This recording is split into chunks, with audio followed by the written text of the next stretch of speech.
I'm going to show you how to make this strawberry cheesecake milkshake, and we're going to start right now.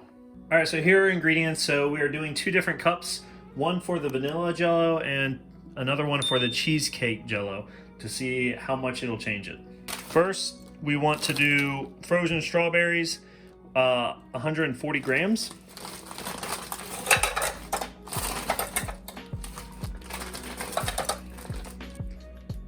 The next thing we're using is Fairlife fat-free milk. I know they've had problems in 2019. They've supposedly fixed those. I'll talk about that more later.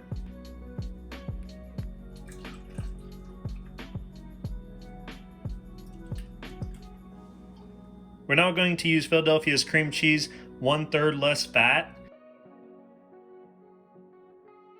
The left side is going to be vanilla Jello.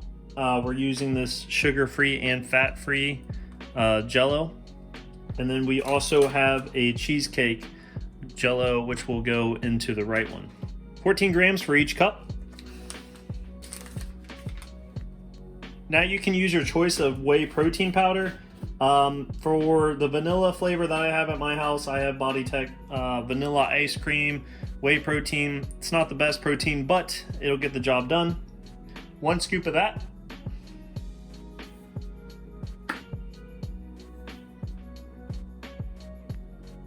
We're all set. All right, it is now time to blend these.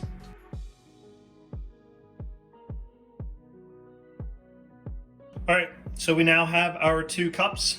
I had to add a little bit more milk in them to blend a little bit smoother. So if you have too much Jello maybe, then maybe add a little bit more milk. Said you can add some Reddi Whip zero sugar. It does have some fat with it, so limit on how much you put in. But go ahead and add some of that. All right, I'm gonna do the taste test now for the strawberry cheesecake milkshake with vanilla Jello. It's delicious, very, very smooth. Highly recommend.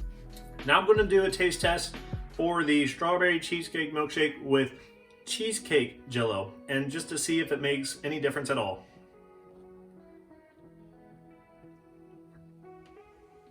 This makes a big difference for the Jello. If you're wanting to have more of a cheesecake flavor, add the cheesecake Jello.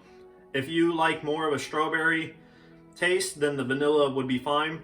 The video that I copied after used white chocolate Jello, but I couldn't find that in the store, so I used vanilla. But I definitely recommend doing the cheesecake one. I think it makes it taste a little bit better, and it's still really good, but both are delicious. In the description below, I'll post the ingredients that I use, as well as the macros, so the proteins, carbs, and fats that come from 1 serving of each of these. There was an incident with Fairlife milk to where one of their farms in Indiana ended up having some animal abuse in 2019. And so if you do not support their milk, please just use a different milk. I use their milk just for the fact that it was recommended in another video that I used, so I was just trying to follow it to match pretty much what I was doing here. Another thing I want to speak about is basically, I don't really condone all the ingredients in here. I would limit cream cheese as much as you can whenever you're dieting, as well as Jello. There's ingredients in there that aren't really great for you, and your body has a hard time digesting, so I would not support doing this all the time. However, if you do need a sweet treat and you don't want to go to Sonic, Dairy Queen, wherever you go, these are representative of Sonic or comparison to Sonic. Wherever you go, make sure that if you want to basically get away with a cheat meal, this is a good way of doing it rather than going to one of those places. Now, if you really enjoyed this video, I have another video of shrimp pasta that I made, and you can click it right here. This is for a good dinner time meal, or maybe even lunch. All right, thank you guys for watching my video. Hopefully you enjoyed it. Give it a thumbs up if you did, and also subscribe if you'd like to see more videos like this.